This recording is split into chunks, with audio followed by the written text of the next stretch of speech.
The easiest way to get a reality check of how the world operates is to actually getting into a business. True. Right? Because the amount of rejections that you get. We are a deep tech scent research company. And in future, we aspire to be the first ones to innovate scent, where you indeed walk into a movie theater, and if you're in a forest, you would get the scent of a forest. One of the tests that you want to do to move to a new city is to see how many cranes there are. If you see a lot of cranes in a city, you want to move there, that means there's a lot of development happening. Today, most people still believe that success is built on having the best product. But if you look closely at what actually happened, you see something different. Average products scale sometimes massively, and great products simply completely are ignored. So the real question is no longer what are you building, it's also can you make people really believe in it? Because in today's world, perception, distribution and positioning are becoming more powerful than the product itself. So perception is almost reality.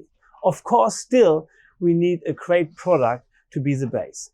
And that is what I want to talk today about, how to position your product and your services also with your brand. And therefore, I'm super excited to have a serial entrepreneur here today who started his career in Canada and now built his next empire here in Dubai. So big welcome, Muneeb. Thank you for having me. So explain us again exactly what you do. So you at the moment built an AI company, but also has an angle with wellness. How come? So my approach is that I believe in unlocking ultimate human potential. Right. That's what I help people do in all aspects of life, right? So let it be their business, their financial wellness, their relationships, their personal wellness, whatever you have it. I believe that we have so much potential within ourselves. Right. And how can you optimize? How can you really create an environment around yourself that helps you live the life to the fullest? Yeah. And that's why I really talk about becoming the CEO of your life, which is Chief Energy Officer, right? And so within that, what I've been doing since I graduated from University of Toronto, when I went there, I realized that the 9 to 5 is not for me. I realized that I was doing accounting specialist economics major that, hey, you know what? I don't want to be sitting on a desk doing taxation, auditing. I did not enjoy that. I wanted to create cool things with cool people. And so I became a serial entrepreneur. And for people who don't know what serial entrepreneur is, it's just, you create something that the market needs, that the world needs, and you bring it to a certain level, you exit, you let the bigger boys take care of that, and then you go back in and start your hustle all over again. It's something that really keeps you young, fresh, and be invested in the segments and industries that you feel are the next that the world needs. So you would say you're addicted to hustle?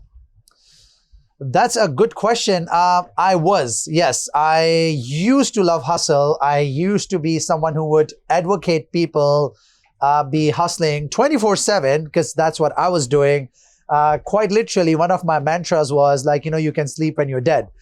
And needless to say, as much as of financial success I gained out of that, I think I lost a lot of my valuable years, my early years, really living the life to the maximum potential. Because, it's all about equilibrium, right? If you're just really focused on financial wellness or just building things or just hustling all the time, you're missing out on a lot of other stuff.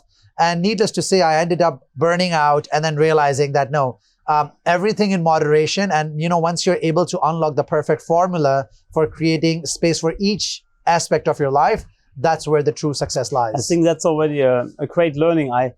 When I talk to serial entrepreneurs, and I count myself also to it, you see that they went through this part where they had this hassle period, but then later on more understanding, having a bird's eye view on certain things and focusing on the 20% that really makes the 80% of the difference is the most powerful part.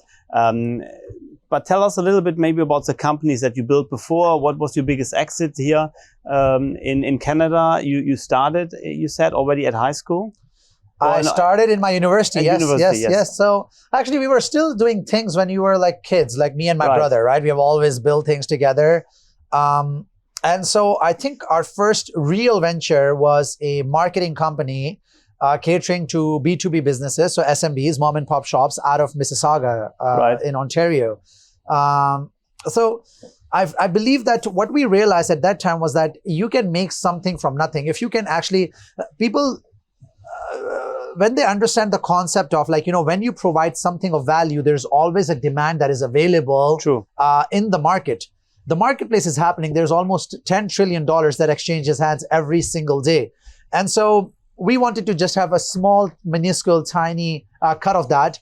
And that's where we started that agency. And before we even graduated, we had received an offer for an acquisition. We call it acquisition because they just wanted to buy our list of customers. It was a company that was expanding into Canada. Yes. And so, we had that event, and making those 6 figures made us realize that, wow, I was just 20 years old. My brother was 17. We can make something of value.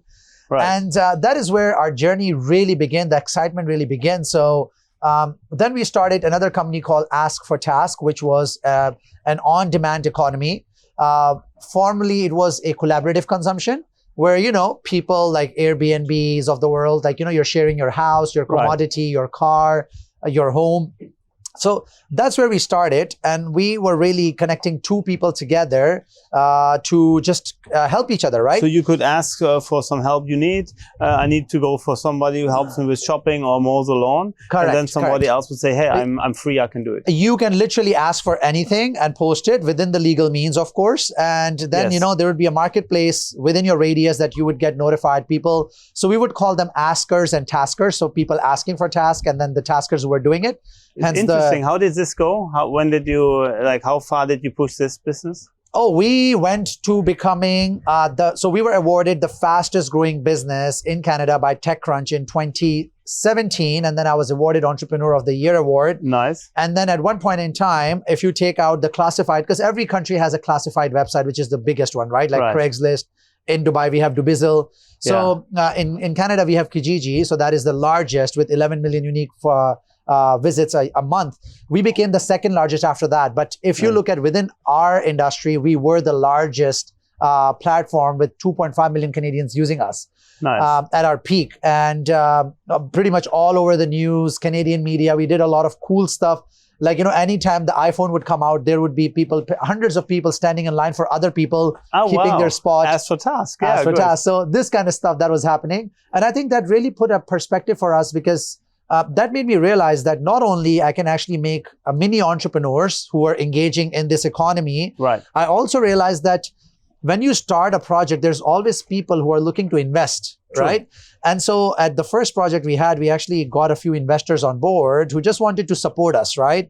And that's where I understood the concept of angel investing, right? These are the angel investors, and then you have the pre-seed. So we did our angel, then we did a pre-seed, then we had a strategic media company from Canada that invested. So going through the whole process and actually exiting that really made us realize that, hey, look, you know what? You can create a value on multifaceted way, right? So there's an economy that is happening within your platform. Then the company acquiring you is taking on the value. Then the people who are invested in you are making value. The employees, they're part of the stock option pool, which is ESOP. So they're getting value. And then, you're creating a lot of impact for your community. I think we were able to help. I think at one point in time, we had almost 200,000 taskers, you call them mini entrepreneurs, right? Just running tasks. Actively per month or per week? Or per overall registered. Because Canada is all just 30 million people, right? So it's it's the second largest country by land. What was the most craziest task you remember? The craziest task was somebody needing, so it was more of a contractor work. So somebody who needed their house built, pretty much 80. So a couple of their contractors deserted them. So they looked to our platform to actually have somebody complete their home for $250,000. Wow. That actually got assigned and completed through our platform. Amazing. Wow. So, and I actually was invited to do a TEDx talk on collaborative consumption. And I feel that was the era where I was hustling the most. Right? So I was in my 20s, I was hustling and get invited to speak, to be yes, to do all of that stuff. But very, very quickly I realized that I was hitting a burnout. Wow. And when I hit the burnout is when I decided, okay, you know what? I was the CEO of the company. I decided to step down. And that's where the idea for Airs came about, where we decided to merge fragrance with wellness.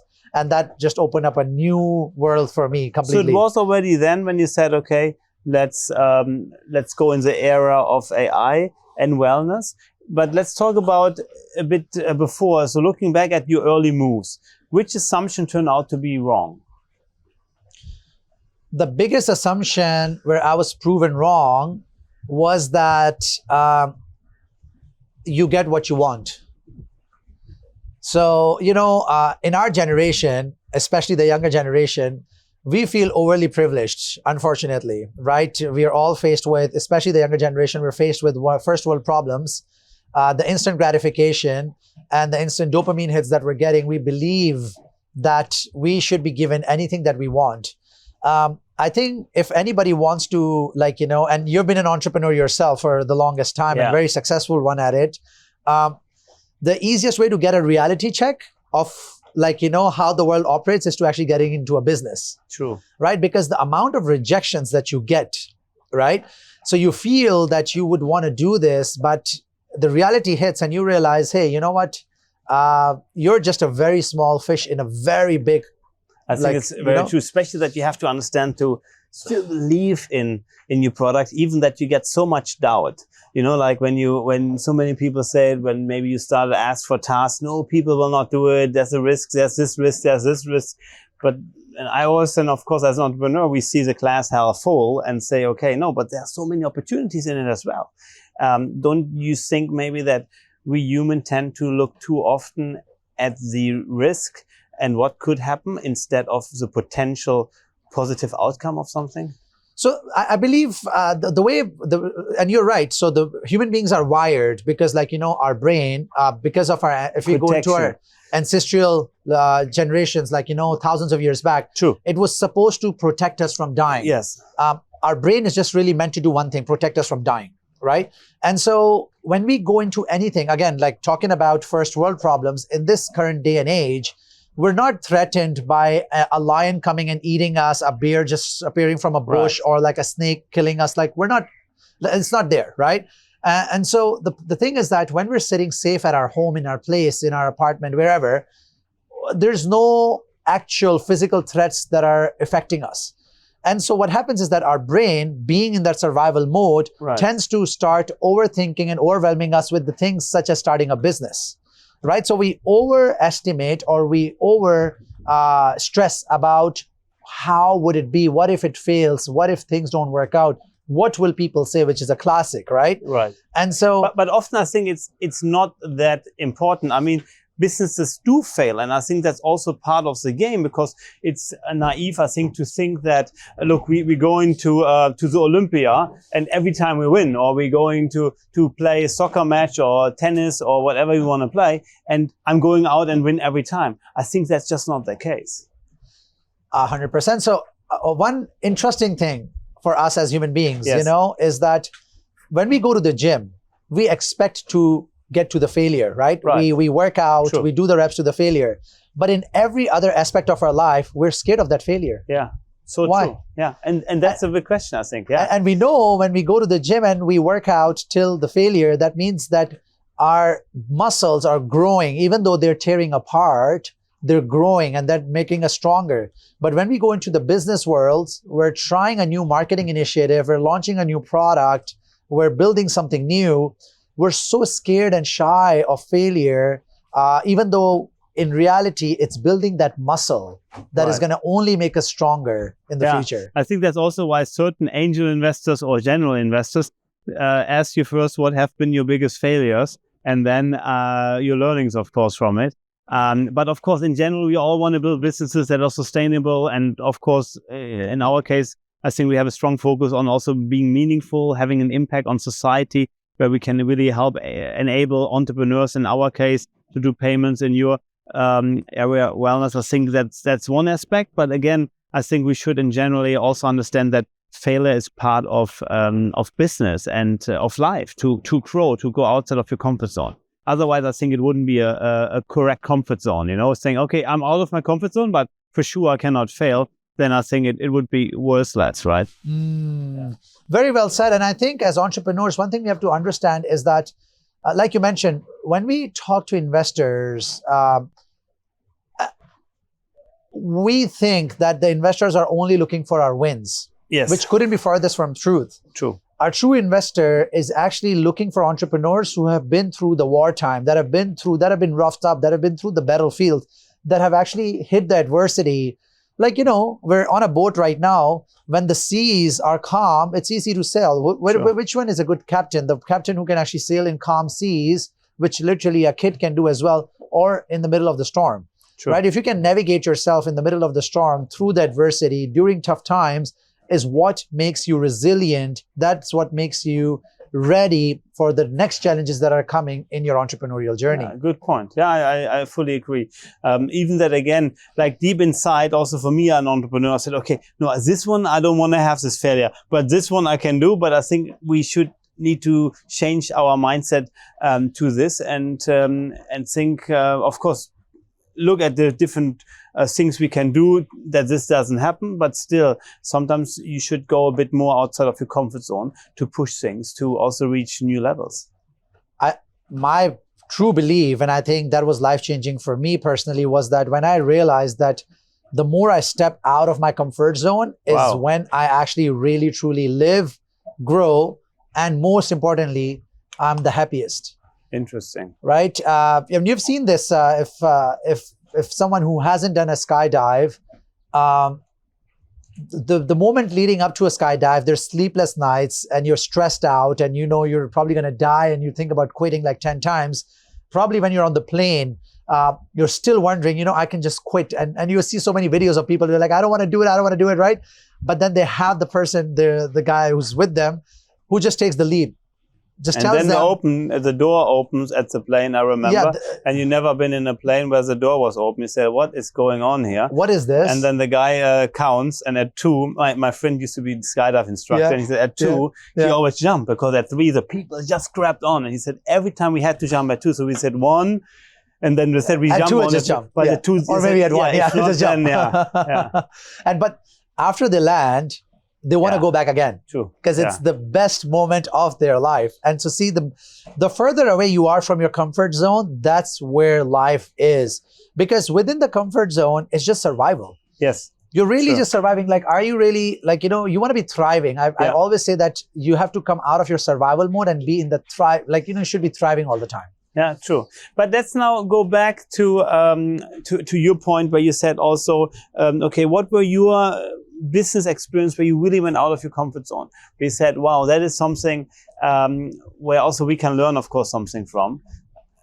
I think one of the biggest things that happened for me was understanding the importance of personal branding, like we were discussing. Like, to be on the camera is one of the scariest things for people, right? And it's not the fact that camera is not going to come and eat you. It's just sitting there, just like, pointed at you. There's nothing there.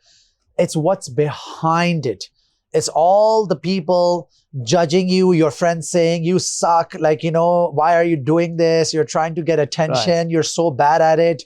It's those judgments, things in our head, the voices in our head, the presumptive voices in our head that makes us be scared, tremble to come in front of camera. So when did you start? By now, of the time of recording, you have like over 700,000, close almost to 1 million of followers, at least on Instagram, but also on other channels. What is now, how did you start? And what is your tip for people who says, hey, I want to start and build my personal brand?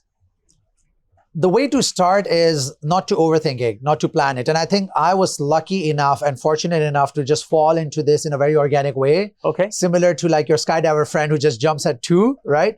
And the way that happened is because, in Canada, in our office, I used to do our daily morning huddles with my team, right? And I would stand in the morning and I would talk and I would get everybody motivated and everybody would be motivated.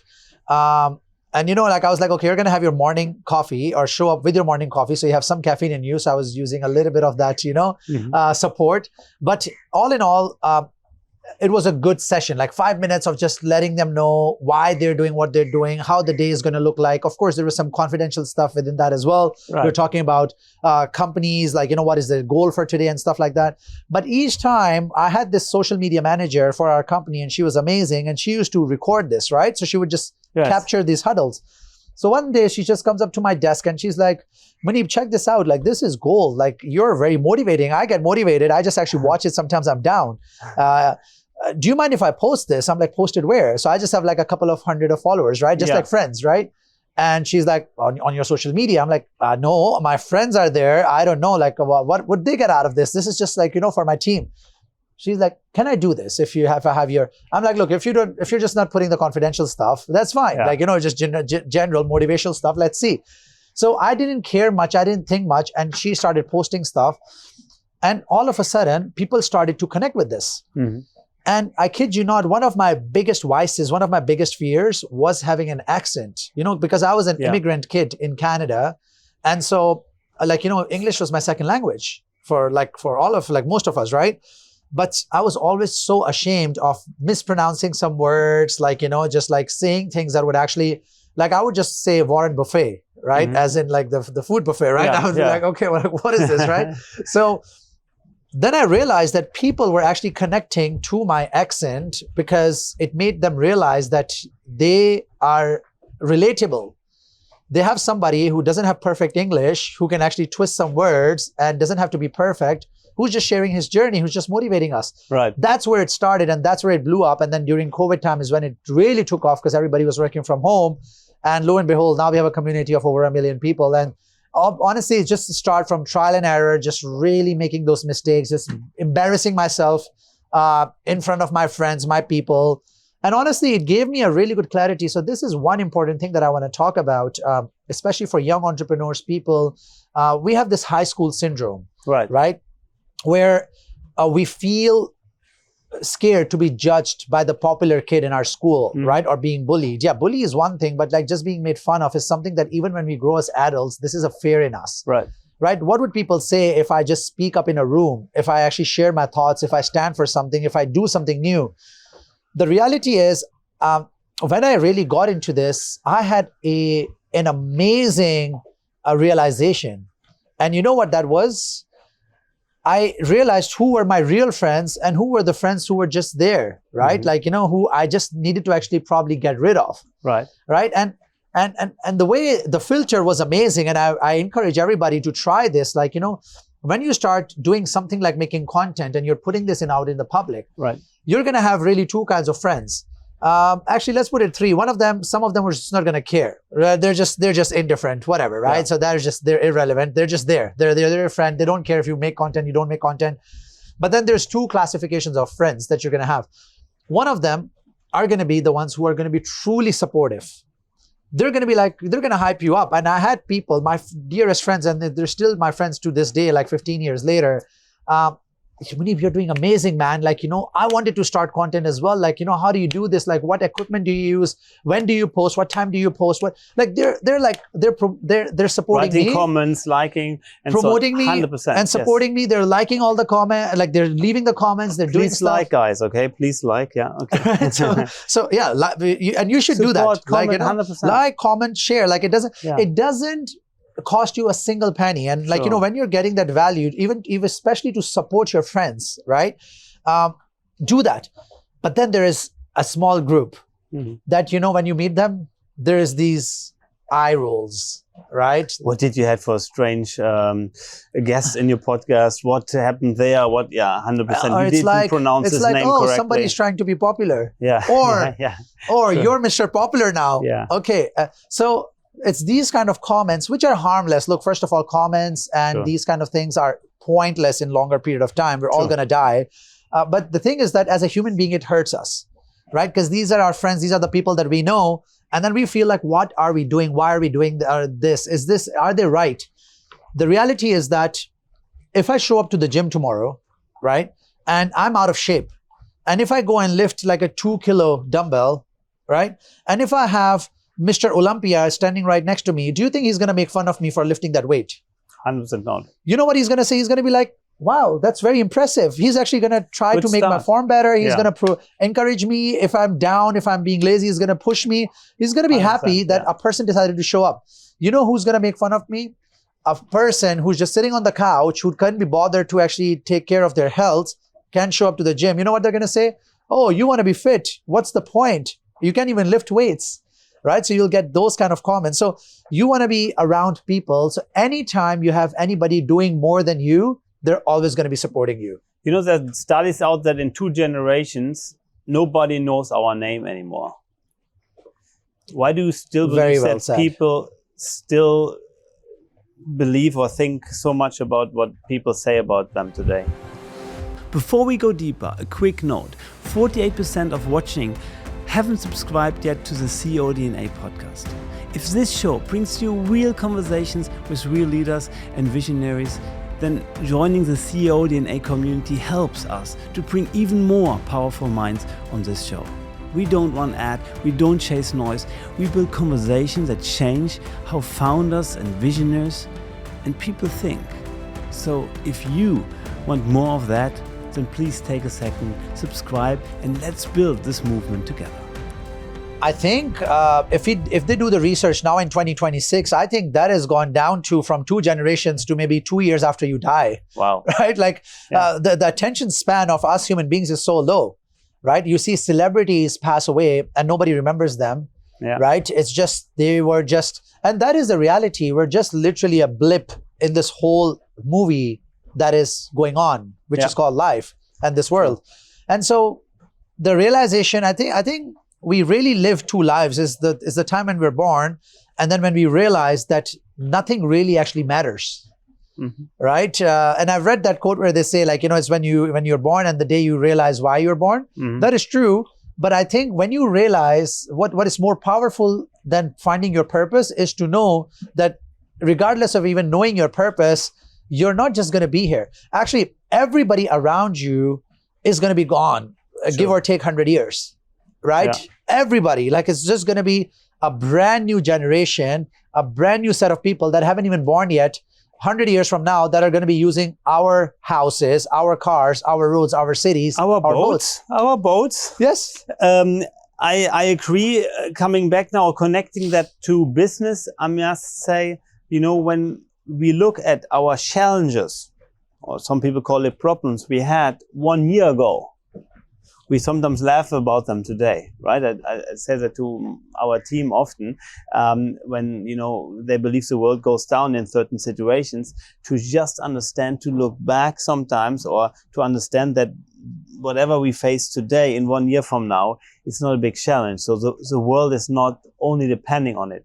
And I think what then happens in our brain is that we think in a different way about this challenge and find not so tense anymore as a solution, but moreover, an easy solution on it. And also it creates more positive stress about the situation, about very negative spiral of being stressed.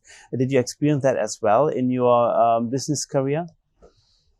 So here I would like to quote Tony Robbins, where he mentions that we as human beings live in seasons. Yes. Right? And it's really impossible for us to always be in the season of spring or to be in a season of summer. Like, there is going to be winter, right? And there is going to be different seasons of our life, right?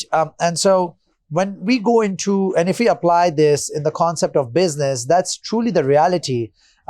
Regardless of what industry you're in, regardless of what demographic you're in, regardless of where you are situated and what you're doing and what your situation is, you will get seasons where things are going to come so easy to you, where you're just going to be rolling and the opportunities are going to be coming to you right away.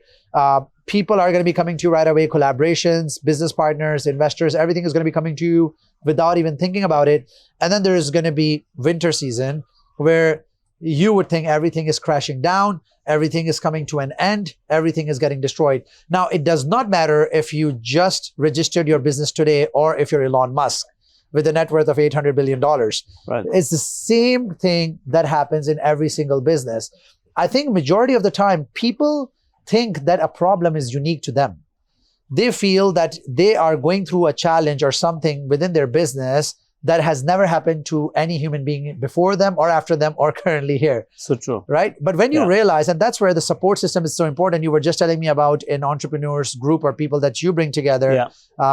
Unicorn Society, greetings out there, yes. There you go, right? So why do we do that? Why do we have like-minded entrepreneurs, people that we connect with, that we meet with? Because when you start having those conversations, you're blown away by how common these problems are, how common these situations are, how easy it is to understand that, like, you know what, when we actually look at things from a bigger perspective, we're not alone.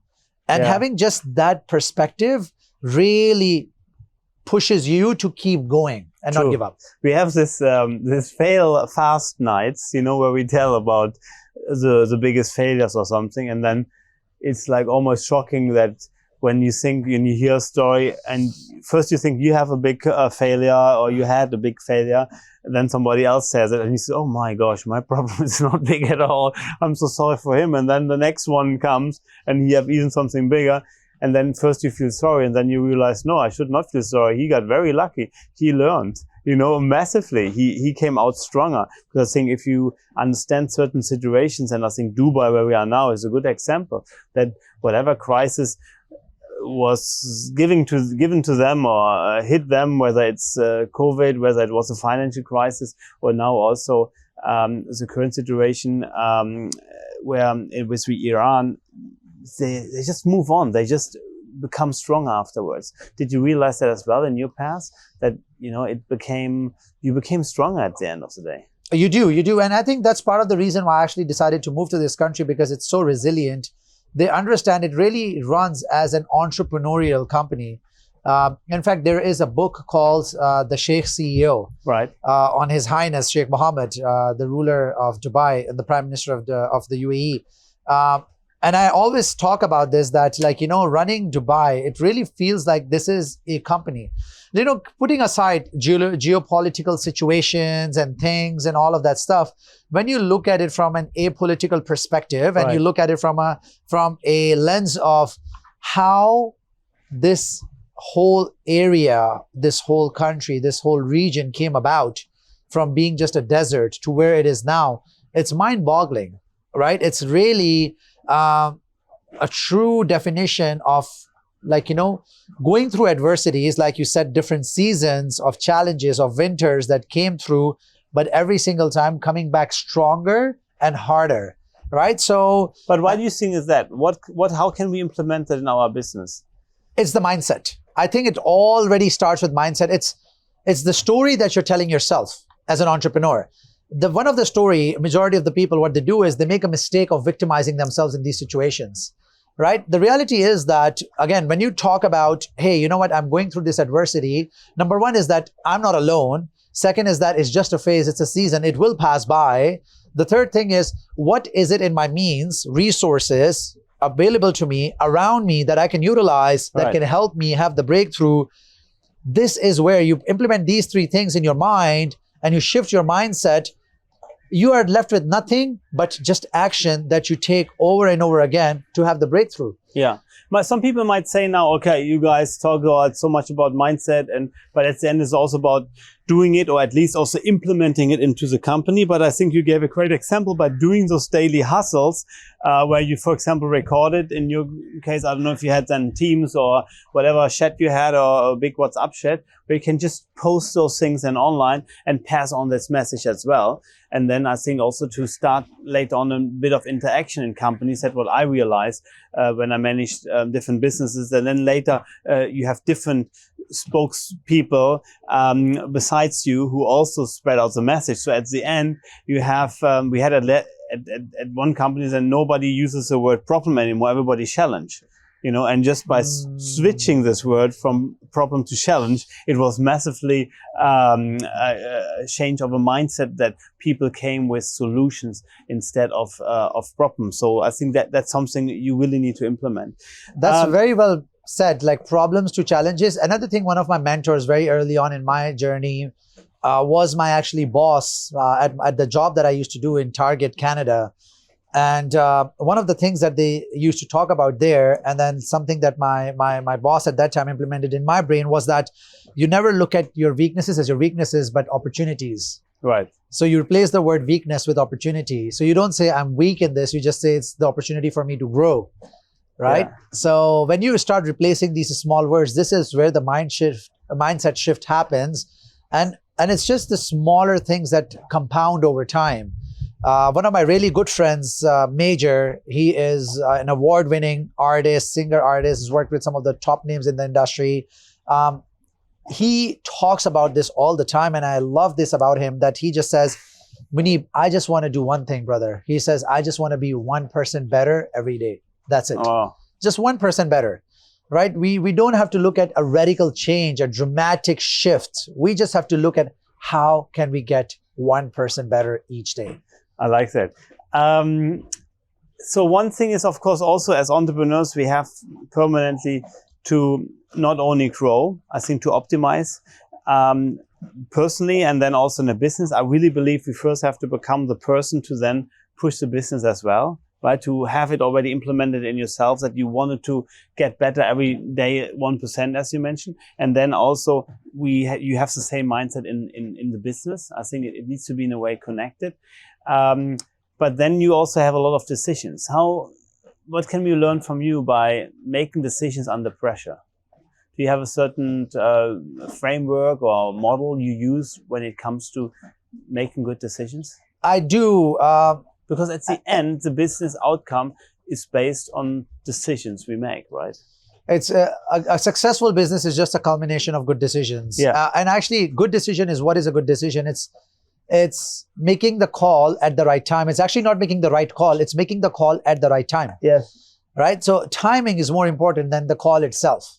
Right? And majority of the times, we actually make decisions based on the situation that we're in. And I'm a big believer that apart from very contained and very special cases, we all are making the best decisions we possibly can with the situation that we're in. Right. Right. And what do I mean by that? So, for example, you're challenged by something and there is a very critical environment that you're in. The number one thing you need to do is you have to realize and you have to really ingrain this in your system that I am only going to respond. I'm not going to react. And it's easier said than done, right? Anytime people tend to panic, especially in a situation like this, right? People tend to panic, get anxious. They want to just leave. They want to go somewhere else. They want to just quit. So people end up making a lot of decisions in a reaction rather than realizing that, first of all, I need to regulate my nervous system, right? When you start regulating your nervous system, and how do you do that? You do breath work, you do some meditation, you relax, you go for a walk, right? You look at a view like this. Like you just have to do something to really regulate your nervous system so that your brain actually starts operating outside of the flight and fight response that you are wired to do, right? So you have to really control your brain in terms of understanding that, look, I have to come from a place of responding this, not reacting to this. Start doing that, and actually it becomes a second nature when you do it. It's like a muscle that you build inside of yourself. The first couple of times it's going to be nearly impossible to implement this, but eventually you'd actually realize that it's actually not that hard. It becomes your second nature. Right? For example, if somebody throws a plate at me, I'm just going to react like that. This is a reaction, right? So the thing is, or I'm going to duck, right? So actually utilizing those kind of reactions, so when you start connecting yourself in terms of, okay, what is ahead of me? Where am I going? And what does it have to do for me? Is when you actually realize that every decision is the right decision. I have to make it in a timely manner. And one caveat to this is no decision is the worst decision you can make. Wow. Making no decision strong is a decision. Yeah. Right? And 100%. At any given point in time, making no decision is pretty much always the worst decision you can make. And one thing I always add here is don't be afraid to take a decision you would change a day later, because you only can take decisions on the current knowledge and information you have. And I think that's so important to understand, especially for CEOs, when an employee comes to me and says, but 1 year ago you said we should go left. I said, man, that was 1 year ago, What for more information could I receive in 365 days that made now the choice going left more difficult because of new laws, because of sanctions, because of other regulations, because of other situations, that right is right now the right decision. And yes, maybe there's changes in 1 hour because I do get new information. So I would really urge to everyone to understand that, President Obama said sometimes he takes decision with about 10% knowledge he received just to take fast decision. But that means if you only have received 10%, then sometimes, yes, you get another 5%, or another 10% would fully change the direction again. But sometimes the speed of certain decisions, and I say certain decisions, are essential to move forward.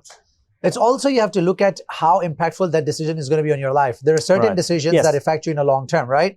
So typically what happens is that if you look at it, if you can classify your decisions based on the impact they're going to have, let's just say in 40 days, right? 4 years, and then 40 years, you would actually be able to make better decisions. So for example, if I have a decision that I have to take today that I will probably not remember, and probably I'm just like, it's not going to impact me after pretty much 40 days, you don't want to take more than a minute to make that decision. For example, hey, should I go to this event? Yes or no? Deciding on that point is not going to be probably impactful after 40 days. You'll even forget that, right? The next tranche is 4 years. Hey, am I making decisions? Hey, should I make this investment? What would be the ROI on that? So you take at least an hour to make that decision, right? And then there are decisions that you need to make that will impact you in 40 years. Who to marry, right? Which city should I move to? Which career path should I take? What business should I start? Which business should I start? I fully agree. So many people decide too fast what they want to do, and then they realize in a business if you have an overnight success, it takes 10 years, I'll say. Yes, you have those stories who, I don't know, I just talked this morning about it. A German I met who had evaluation within 9 months of 2.9 billion euros. But come on, how often do you hear that, right? So you probably hear it often, but how often does it actually happen? Not so often. But I think it's just important to understand certain decisions need fast decisions and execution, and some, you're absolutely right. Like for me, it's what you want to do in your life. I mean, take a year when you're done with the business, what should come next, right? Yeah. You have to take your sweet time, 100%. But also what I encourage people to do is try fast, fail fast, and move on fast. Yeah. Right? So if you can do that, if you can create a system where you can actually test your products, test your thesis, test your gut instinct fast, and get some usable data, I think that can actually get you much farther than you can possibly imagine. Yeah, you're right. On the one hand, sometimes it's like, we people want to suffer. I realize it for myself. Sometimes when you fail, you say, no, now I really need to suffer for a period. But it's interesting that it's your decision at one point to stop suffering and undo it can go like this, like Eckhart Tolle said, be in a moment and then move on. And I think that's something you have in yourself and you can decide. You're already here. Let's build this relationship. If you're still watching, there's a reason. You're not here for the noise. You're here for the real story. So join us properly, subscribe. Let's stay close and let's grow this conversation and this group together. For yourself, it wasn't moving to Dubai. You're now here almost 4 or 5 years. What were your biggest learning in Dubai? When you said you moved over to here, what was the biggest learning you had here? A lot of learnings. I feel one of the biggest learnings I had was that... Nobody will hear them. I love that. In the middle of the day, I love that. That's a good vibe. Yes. That's how you want to be living life, right? So the idea is that what you want to do is So in Dubai, when I came to Dubai, one of the biggest learnings I had is that where you are situated has a big impact on your life, right? On your success, on your career, on your entrepreneurial path, on your journey as a whole, right? So I believe that Why is that the case? Sorry? Why is that the case? Of course, the environment, the people you talk to. It's so contagious. You know, you've seen this yourself. You've been in Dubai for a long period of time, right? So the conversations here, the network here, the energy of people over here is completely different, right? The conversations here are different. People are looking for collaboration. People are looking for conversations. People are looking for ideas. People are looking for implementations, right? Yeah, true. So people are looking to launch things. All these things, I think they matter. So you want to be picking up the places, the cities where you get really a lot of energy. Yeah. One of the tests that you want to do to move to a new city is to see how many cranes there are. If you see a lot of cranes in a city, you want to move there. That means there's a lot of development happening. Okay. A lot of new people are coming in. And there's a lot of dynamic ethos to the whole ecosystem over there. Yeah. So that's one thing that I realized about Dubai is just fast growing. It was building fast and probably one of the only cities that has the most amount of cranes. So that checked that True. mark. Big time, absolutely. So we're talking, of course, about how important it is when you now build a business. Yes, the environment is important. Look for a place, lots of cranes. Thank you for that. But also, we said personal brand, right? Of course, I still believe the product should be good. That's the base. But we also see not so good products being super good in the market. That means having a lot of revenue, doing a lot of EBIT, and some products who are not so good, of course, don't do so good. But sometimes you also have not really good products, maybe even like Red Bull. I mean, you know, people love it. But when you see from a health perspective, actually not so good. But with good marketing, they massively scale. So I think it comes all at the end also that perception is reality. Would you agree to that? That means if you design a good product, but the marketing is actually most important at the end of the day, the go-to-market strategies. In my experience and working with CEOs and advising CEOs anywhere from like a startup doing $1 million all the way up to like $300 million a year, one thing that I've realized in this whole journey and even in my own startups is that distribution is the key. Right? You can have a really good product, but if your product is not visible, online or offline, you're just doomed to fail. So what's more important, would you say, is the product or the distribution? In my experience, distribution actually precedes a product. There are so many amazing products in the world that have come out that unfortunately failed because they were not able to be visible enough. And unfortunately, there are a lot of substandard products in the market and they have just mastered distribution and visibility, and they have gotten and fetched billions of dollars worth of valuations, as you mentioned. So you focus more on the business or the brand? I think brand positioning is the key. So first of all, I think you have to look at, in my opinion, having a good product is just the fundamental of who you are as a person. Right. Right? You don't want to be an entrepreneur if you are just getting into the business to make money. Then you're probably a businessman. An entrepreneur creates something. Right. Right? If you are, or you're just a trader, right? You're buying something and just selling it, flipping it off, right? Right. The point is that when you realize that, hey, look, I'm going to create something significant, like we talked about it, that within 2 generations, we're going to be forgotten, or even much lesser than that. Entrepreneurs are really chasing legacy, right? They really want to build something that would outlast them. Even they accept it or not, they like it or not, that's just the reality that they live in. They really aspire to create things that would outlive them, right? And so when you do that, having a good product by default is a essential necessity, right? Yes. But I think if you're just building a good product and you're not bringing the exposure, the right brand positioning, PR, and marketing, you're just setting yourself up for failure, right? So, for example, like anywhere you go, sit and talk, if you're not talking about your product, right, you're losing a very precious moment where you could have educated somebody on something that you're building. Yeah. But isn't it sometimes that then those founders and entrepreneurs are too in love with their own product and only fully focus on that?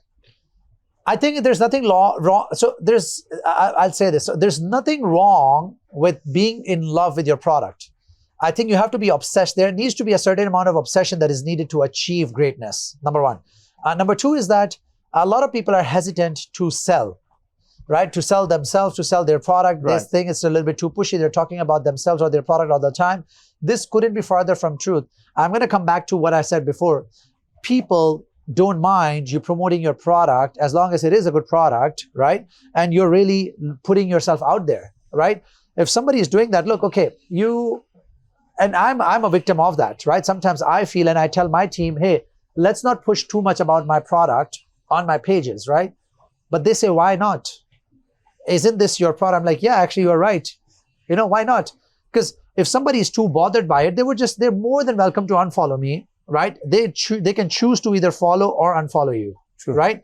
When you're in offline settings, I can tell you this, apart from just, having a certain number of followers is cool. It's a flex these days. But you know what I've gathered more than actually a visible community of 1 million people? It's the offline conversations and direct connections that I have made through Instagram that have really changed my life. The kind of people that I have met, the kind of conversations I've had, the kind of credibility that has driven for me, that is one of the things that I advise the CEOs on, the entrepreneurs on. Right. How to create a narrative around your brand that commands credibility and thought leadership in your niche. Exciting, especially when you now talk a lot about founders, CEOs, entrepreneurs. What do you think is the good DNA of a CEO? What for characteristics does a good CEO has? You've been one yourself. You invested in different ones. What do you think? The number one DNA is obsession, like we were just talking about it. Yes. I have seen some of the entrepreneurs, the best entrepreneurs, even though the world might think they're crazy, they're obsessed, they're self-obsessed, they're too salesy, they're too pushy, whatever you want to call them. They are just obsessed and they're looking for means to make this a success, right? I think another trait of an entrepreneur is that it's really hard for them to take no for an answer. Mm-hmm. They're just wired in a weird way. A normal person wouldn't really understand that. Stubbornness? I think it's the persistence. Persistence, I think there's just this vision, this dream that they have that they have just seen and they know where the world is going. And that's why they're just entrepreneurs, because they have seen something that others have not yet, the world has not, and they're just chasing that. And while everybody's calling them crazy, they're running towards that and building that. Brian Chesky is very popular, the guy who created Airbnb. He's very popular for saying this. He's like, we're known for becoming the overnight success, but my overnight success was 10,000 nights that I spent hustling and getting no for answers. They got rejected by all the top VCs on the Sand Hill Road. In fact, Union Square Ventures, they actually have this rejection letter that they sent out to Airbnb in their boardroom to show their partners that we messed up big time by not investing in Airbnb. Mm-hmm. That's a lesson for them. So imagine that the amount of rejections that those guys got, and now that being $100 billion company is a true example of what entrepreneurs see, and then they make a story around it. They start working on it, then they bring a team around it, then they bring customers around it, investors around it, right. And eventually they arrive at their destination. I think interesting point to have the stubbornness. Then also you said next to that you also need to be able to become now a voice in the market, for your product, your solution, for your industry, for the expertise, where you also walked the talk. I saw you yesterday. I checked the Instagram this morning to make sure I know. So you went also to a wellness area where you had a facial and everything was fully shared or posted live, right? When you went to do this. So you also give a bit away from your personal life. Did you ever had any issues with that you said, okay, maybe I show too much of my personal life on online? Yeah, so first of all, shout out to Avida Longevity Clinic for having me over. I've been there the week before. You were there? Yeah, it was nice. How was your experience? I liked it. I went in this ice chamber. The cryotherapy, cryotherapy was very nice. Minus 110 degrees. And I just got my report. Greetings to Chris, who wrote the report for me. And it was quite interesting. It's quite interesting. And they have these protocols and stuff like that. Yes. So to your point, yes. So what I do is that, and that sort of ties into my personal brand, because these brands understand again that brand positioning, exposure is the key. Yes. So they want to have somebody like me who's like a young entrepreneur, having this lifestyle of wellness, longevity, and working hard to attract that kind of audience, right? Yes. And so when I go there, I feel, and initially I was very shy about this stuff. I was like, man, you know, my skin is not perfect. They're putting this pipe or like the thing on me and the facial on me, or Like they're putting me in this chamber. That's very cold, guys. Yeah, they're putting me in this chamber in my underpants. Like, you know, I'm like, you know, the reality is, if I show you, I've gotten like maybe over 100 DMs just inquiring about where is this place? What is it? Even though I've tagged it and all. How was my experience? Was it too cold?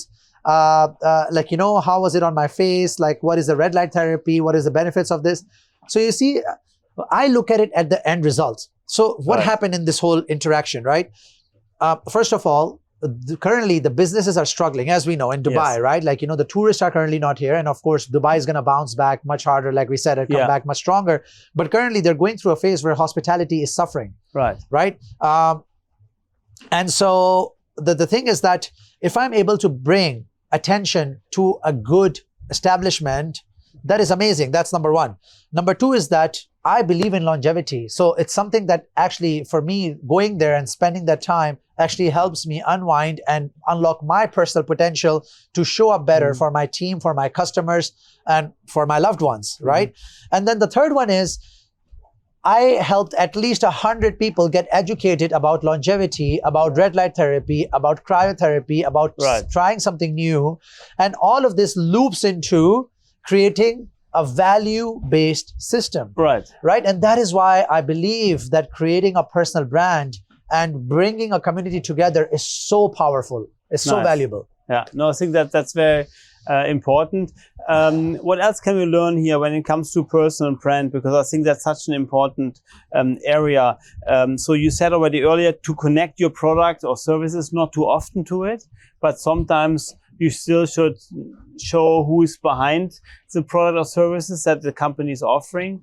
What about also the second and third layer of your company? Should you also encourage them to also post things on their private profile, or would you more say, let's do a company profile and post the product services there? So the way I talk about this is this, right? Because I've had a lot of experience, a lot of failures, a lot of learnings. And that's why I actually decided to invest and actually become a co-owner in a media company. It's called N3 Media. And what we're doing in that is we're building an ecosystem to help brands, to help individuals, the founders, create content and exposure on multifaceted approach. What that means is that, you know, according to a stat, a brand page on social media gets less than 1% of the exposure that the person or the founder gets, right? A human being gets. Yes. Nobody cares about a product page. Nobody looks at it. Yeah, true. Right? You want to have that. It's just a necessary thing. But if there is a story, there's a journey, there is a UGC, which is user-generated content around your product, your service, nobody knows about it, right? So the way we do it is that, and that's where we're helping brands starting locally in Dubai, and then we're going more deeper into other areas as well, and mostly in hospitality and wellness. That's where my passion comes in, and that's what our company Airza is all about. So what we're doing is that, first of all, understanding the narrative and building a strategy and content around a company and a brand. Right. And that relates to the generic content you want to have. If somebody wants to learn more about your business, they should be able to Google you, search you, Instagram you, and go there, right? That's layer one. Layer two is you want to have UGC. You want to have people who have influencers, micro-influencers, regular human beings. So really brand ambassadors for the brand business. Ambassadors, or just testimonials from customers. So who did you get for your current company? For our current company, celebrities you work together. We got a few celebrities. So we went just an extra mile and gotten somebody like Drake on board. Yeah, he's a celebrity artist, rapper artist. Yeah, who's very well known. Then also Miss Pearson. Marissa Peer. So Marissa Peers is like, she is amazing in being the therapist, right? So with her is a different way of engagement, because she not only loves the scenting aspect on how it can actually impact our scenting experience and sort of our emotions, but she ended up actually investing in the company. Nice. And now she helps our team understand the connection between our brainwaves So for and us, our subconscious mind. important is, how do you find those people? How do you attract them? How do you, yeah, so I was coming to that. yeah. So when you come to, so layer 2, we were talking about having these influencers, celebrities, people, influencers who talk about your product, so content around that. The third one, which is most important, that ties into actually attracting celebrities like Drake, like Marissa Peer, like anybody that you aspire to have, is to actually have your personal brand, right? So that is you as a founder, right? And one thing that we have started doing, and that's where, thanks to AI, is that you can create an AI twin of you. So if you're too busy working, you don't have or you're too shy to be in front of camera, we can actually create an AI twin to actually go out there and actually... And it works. You already have it? We have a few test cases. Actually, I have an AI twin as well. Oh, wow. Okay. Although the funny part is my team wants to utilize that, but I just love talking. So and also I'm in front of camera majority of the time. We want to have it so perfect all the time. So it's okay to sometimes, misspell names or say names wrong. I think it's, AI becomes then also too perfect. And I think what we realize when you post a video where some things are not so perfect, it actually becomes more authentic and more wild at the end. But let's now go back to the topic where you said, okay, so you attracted those people. How do you attract them? So, Ms. Pierce. So when you how did she come to you, concrete? So, okay, let me rewind a little bit. So when you're building a company, when you're building a product, here's the thing. You have to have, there's two kinds of energies. There's a chasing energy and there's an attracting energy. I'm a big believer in that. Interesting. You always have to be in the attracting mode. Meaning, if you build something great and you have a narrative, a story around it, and your brand is positioned around it, good people will come to you. Wow. And that's how I attracted, for example, Marissa Peer, because I am building something and I'm sharing this with my friends and with people in my network. And one of them, she invited me to her birthday party. I'm there, Marissa is there. And so she introduced me as, hey, this is Muneeb. He's the co-founder of this amazing company that is doing scenting called Air's Eye. And she's like, Marissa was like, oh, that is great. Like, what? Tell me more. And I'm like, hey, what we're doing is that we're literally filing the patents around how the scent can influence your brainwaves. You know, we have alpha brainwave, beta, gamma. Right. And so we're connecting those. And then she fell in love with this whole idea of like how a scent can trigger an emotion. And she's like, look, when I'm doing therapy sessions, and she has over 17,000 therapists, she actually is the therapist for the royal families of multiple countries. Yeah. So she said, look, if I can introduce a certain scent in my therapy sessions and then have my clients use that scent, even when after the therapy is done, it will trigger them back to the therapy session and they would feel great again. Amazing. And that conversation, one thing led to another. And before we knew it, she was actually investing in the company because she saw the bigger vision and the potential. So the point is that when you're building something, don't stop talking about it, right? You tell your friends, you tell your people, you go on social media, you build your brand, you position yourself as an authority, as a thought leader, right? In fact, I know even when coming to this podcast, I didn't even realize you asked me to bring the product, right? Yes. And now it happens a lot of times because our brand is well established that I even forget to bring it sometimes, right? But then I have friends, I have people who are just find this product so cool that they want to see it. They want their audience to know about it because what we're doing is something that hasn't been done before. Nice. So let's have a quick look at it now that you brought the product. So basically, it's a connection to, maybe you describe it. So currently what we're doing is, so we have two lines of products. So I'll show the first one. This is called Air's Eye Aroma. I'll put this and then I'll move my back. So this is one. And then we have this newest line of product. It's called Air's Eye Halo, right? Right. So what is the difference between the two? Let me put this bag over here. Perfect. Yeah. You want to do marketing? Okay. There we go. We just leave it here. There we go. So the idea behind these two, so this is where we started. This is where our journey started, right? This thing is packed with technology. So, you know, we always say that we are a tech company that happens to be in the scenting business, right? And what we mean by that, Michael, is that, like, you know, when you look at this product, it has the capability to change the sleeves. So you can actually modify it and you can actually use the, we have leather, we have fabric. I think there's a leather one in there as well. Nice. But then most importantly, you get 2 slots, right? So you can Yes. put 2 scents in there and you can switch between the 2 scents. Nice. But each of these scents are neuroscientifically proven to elicit certain emotions, Amazing. right? Yeah. So for example, if I just show you this one is called mindful meditation. Right.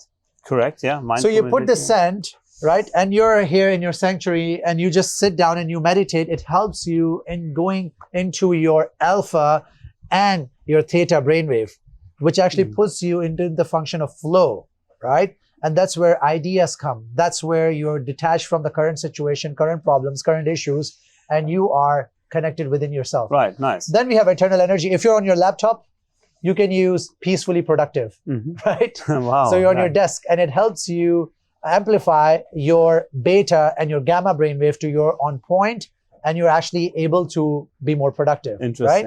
Right? Yeah. Then we realized that not only this, but scent has another important function.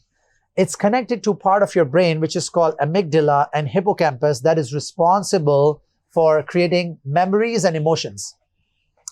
Now, what are memories and emotions? If you walk through a certain hotel, right? You walk into a lobby, Right. you remember a scent. Let's just say you were at a honeymoon, right? And you went to 4 Seasons in Maldives, right? And you love the scent. And upon checkout, you just take that scent with you. Now, even 10 years down your marriage, if you even a whiff of that scent in your nose, and you're going to be transformed to the early days of your marriage when you're at the honeymoon in Maldives, Right. at the 4 Seasons, right? And that is why we have clients like 4 Seasons who are utilizing our scent to actually create these brand experiences. And we call it having your logo in the air, Right. right? So we introduced this product called Air's Eye Halo. This is a smaller version. This goes on the commercial side, so into the lobbies, into the gyms, spas, where this just generates a scent that is curated specifically for your brand.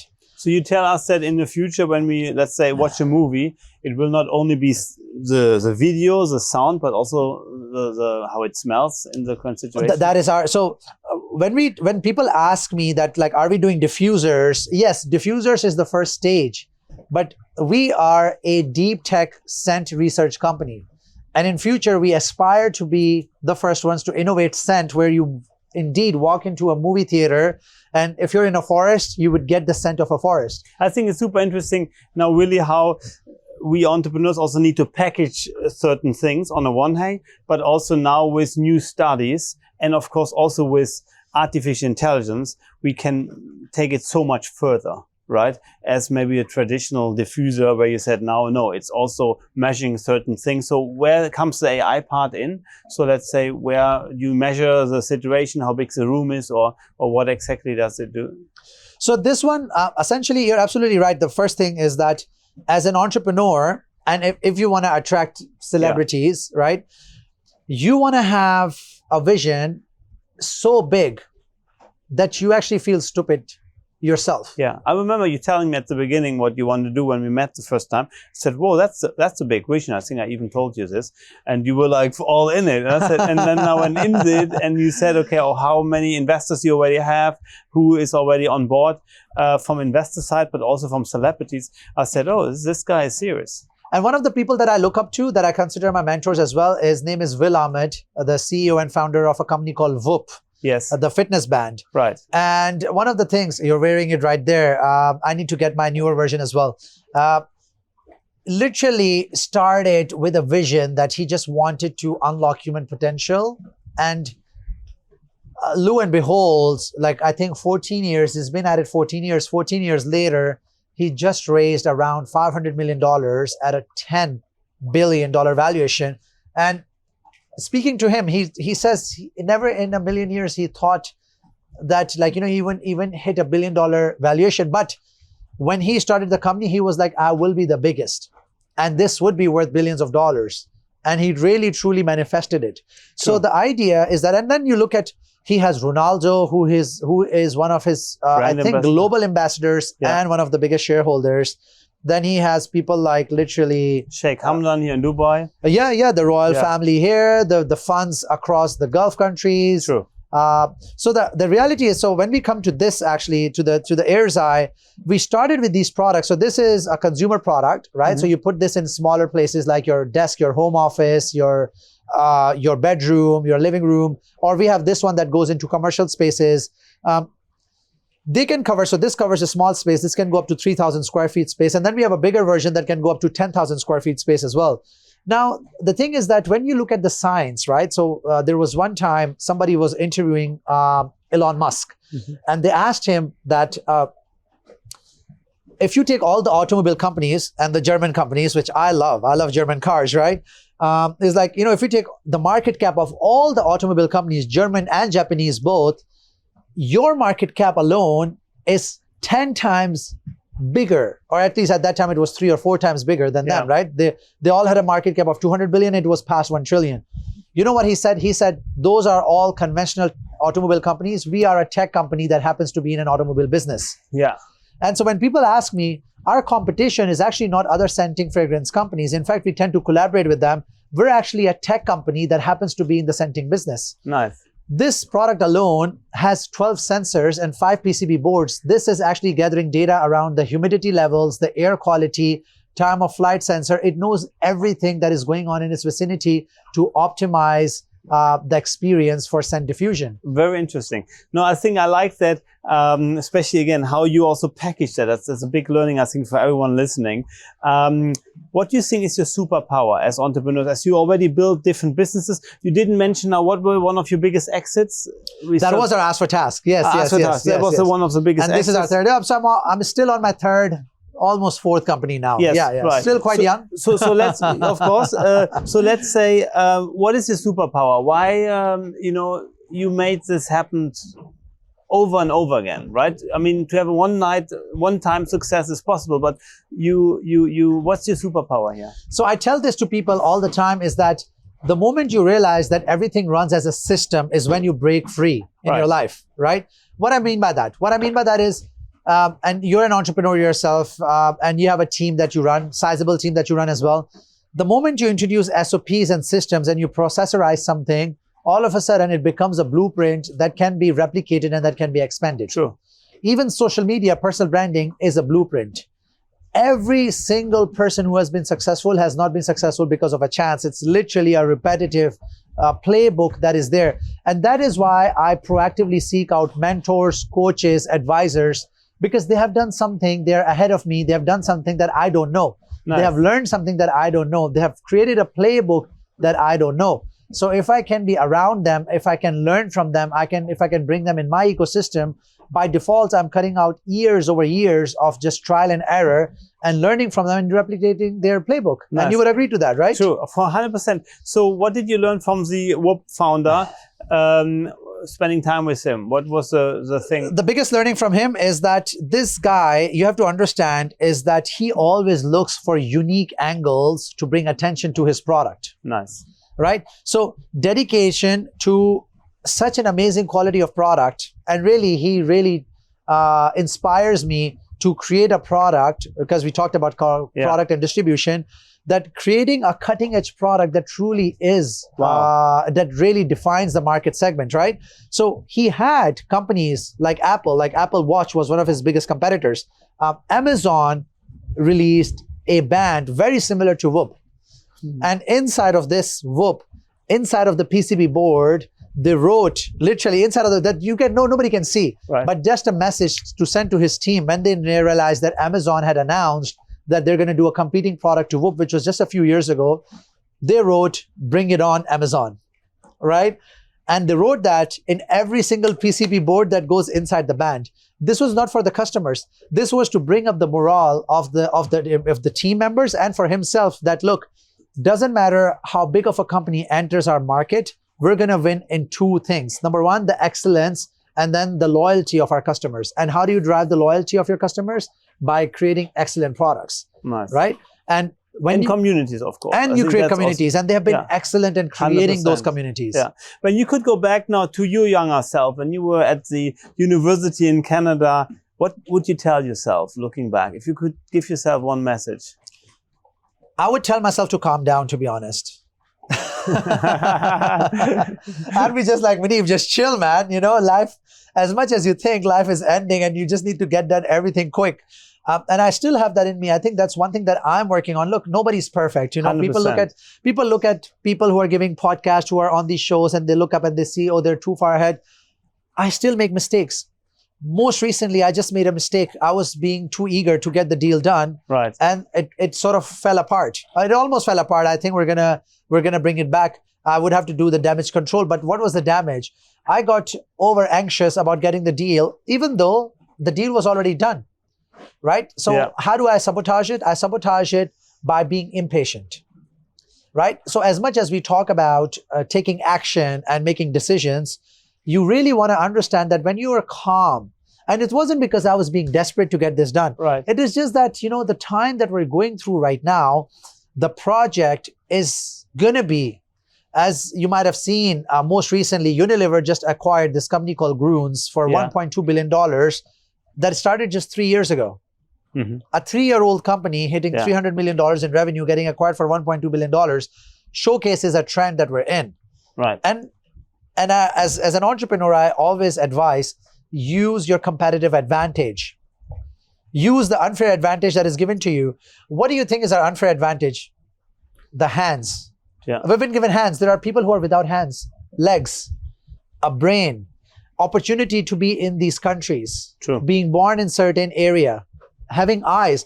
These are our unfair advantages, right? And then after that, if you come from a family with money, use the money to build something big. If you come from somebody, if you're an extrovert, use that to socialize with people and spread the word. If you're an introvert, if you're a process-driven person, create systems and attract people who can actually market your product. Right. So you have to use your unfair advantage. Don't feel bad. Oh my God, I don't want to use this. Use it. Yeah. Because it's been given to you. That's your gift. That is something that you have to use for yourself. And also to be thankful for every day, right? That you have the possibilities you have. And I don't know, whoever now listens, of course, we all have certain limitations. And some are also very serious, that people have diseases and so on. But when you really look around you, I talked to somebody, unfortunately, who had cancer and an entrepreneur, and he said, look, Michael, I was so down, and I went to this oncology care unit, and I was so down, and then I had this X-ray for the oncology care, and I went out of this room, and I opened the door, very harsh, and it bounced against the wheelchair. And I looked in a man's eyes who was sitting in a wheelchair, who didn't have any legs and still was smiling, to now get the treatment, to still have a positive approach, and said, who am I now to complain?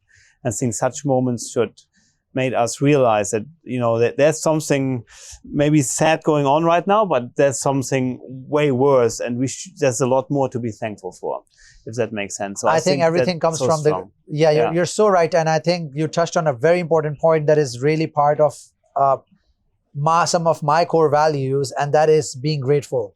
Yes. And I think one of the things that we do as entrepreneurs is that every single day we have to show up strong. We have to show up with full energy, even though we might be faced with multiple rejections, letdowns, fires, burning things down, like all that stuff. We have to still show up. And I think one of the easiest hacks, if I may, is to just sit with yourself and pay the gratitude, right? Like just sit down and just write down 5 things. And that's what I try to do every single morning. You write down 5 things that happened, very specific ones that happened a day before that you're just grateful for. I like that, yeah. That's it. Just write it down. The moment you do that, you would be like, well, I'm already winning. True. Right? It's a mindset shift, right? Rather than thinking, oh, I need to call this, I need to save this deal, I need to do this. Yeah. You're saying, I'm already winning. I'm at a jackpot. Like, these are the 5 things that happened with me. I'm alive. I woke up. I still have my hands and my things and my loved ones, and everything is here. It's already a score. So true. Muneeb, thank you so much. I think we had so many learnings from understanding how to really position certain things. You said your tech company. I remember also Domino Pizza, who said we are an e-commerce company who happens to be in the food industry. But also to understand, so building is more also not only about building great products, but also how to position it, how impersonal brand will really help you, but also brand ambassadors. I think you built something really great, and I'm excited to see where you will push this through. Thank you for having me, Michael. Thank you, Muneeb. It's a pleasure. Thank you. Before you go, a quick note to all the entrepreneurial listeners out there. If you're looking for a reliable and efficient way to scale your online business and payments, I highly recommend checking out Kloep.com. It's designed to streamline your processes from payment processing to customer management, all in one platform. Whether you're just starting out or you're looking to scale up, Kloep provides the tools you need to succeed. Visit Kloep.com today and see how it can transform your business operations. Dive in and start optimizing your sales processes now.